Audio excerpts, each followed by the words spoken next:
I was showing him was this picture here of these statues that were found over in Egypt, Upper Egypt, of black men that were placed there or carved out of solid granite thousands of years ago. And if you notice, he didn't ever turn it toward the camera. He kept it down. Well, I started to turn it toward the camera, but I didn't. I was trying to be polite.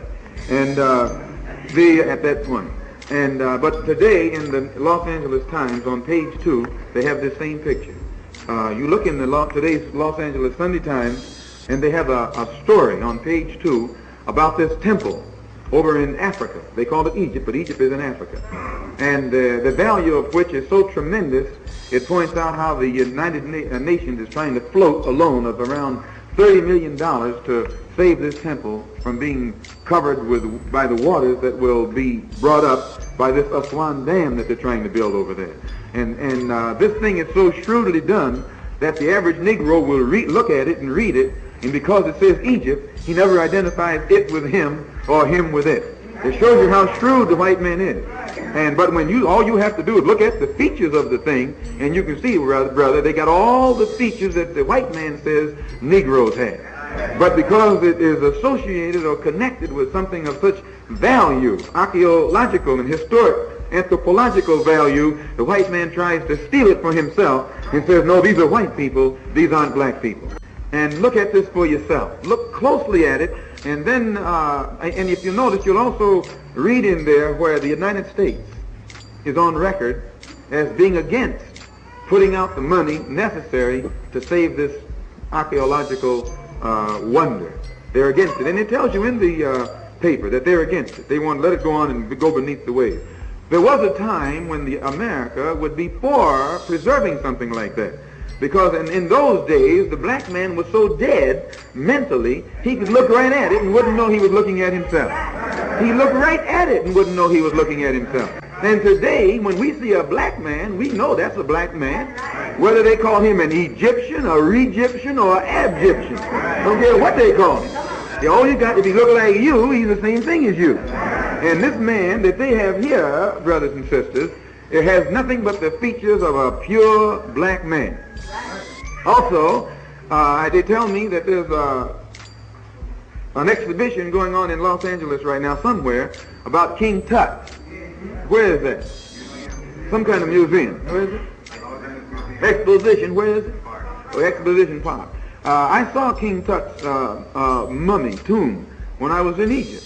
And I don't know if they have the same one here, but if you go and see it, you'll find out that this King Tut, whose mummy or sarcophagus, whatever they call it, they have, it's as black as this boy. And the white man knows this. Every picture that they have of King Tut, he's not brown. No, he is black, brother, just like this.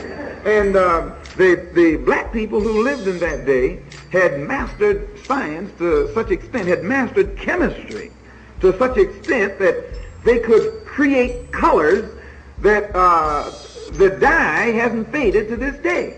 Now you know this. The white man got to paint his house every year. You got to paint yours, inside and out. And you haven't got a piece of cloth at home that won't fade if you put it in the sun. But yet these black people back there could make dye that has retained the color, same grade quality, right down to the day from 5,000 and 6,000 years ago.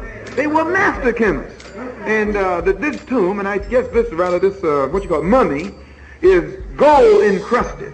They had so much gold back then. In fact, those were the people who discovered gold. They knew what gold was. White men didn't know what gold was. And they encrusted their mummies with gold and beautiful colors and just laid them there. And finally, when the white man discovered them, he was shook up and wondered, how could these people back so long ago, supposed to be dumb, know so much about so much, know so much about so many things that he doesn't know about today. And usually when he projects these findings, these wonders, these relics from the past, when he projects them into this particular society now, our poor, dumb people, number one, they usually don't go and look at it. You don't find very many Negroes in museums. No, they don't. They go to the ballpark, to the ball game. They don't even go to the zoo. You seldom find Negroes in a museum or in some place where there is something that's going to teach them something.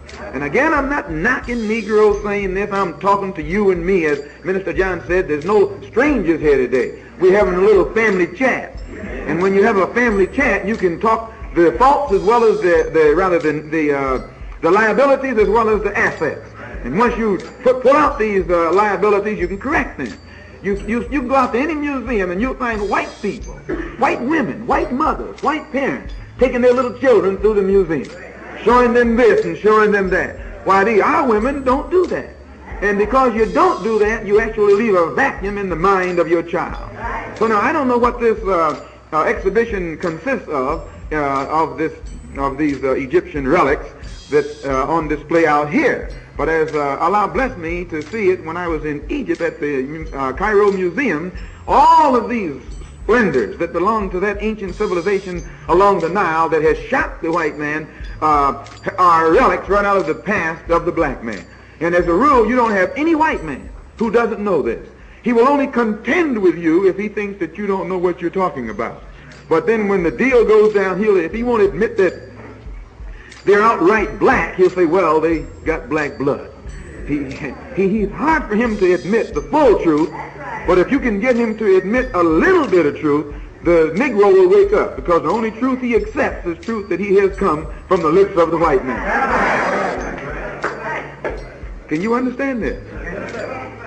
So I take time to mention that quickly, and you read the Los Angeles Times. I'm not a press agent for the Los Angeles Times, but if it has something in it that's of value, it's good for you and me to go and pick it up and study it for ourselves. And save those kind of things. And then when you're in a discussion with one of these crackers who are trying to bring you and me down, drop it on him. Say, look, boss, what I found in your paper. This man looks just like me. He don't look like you.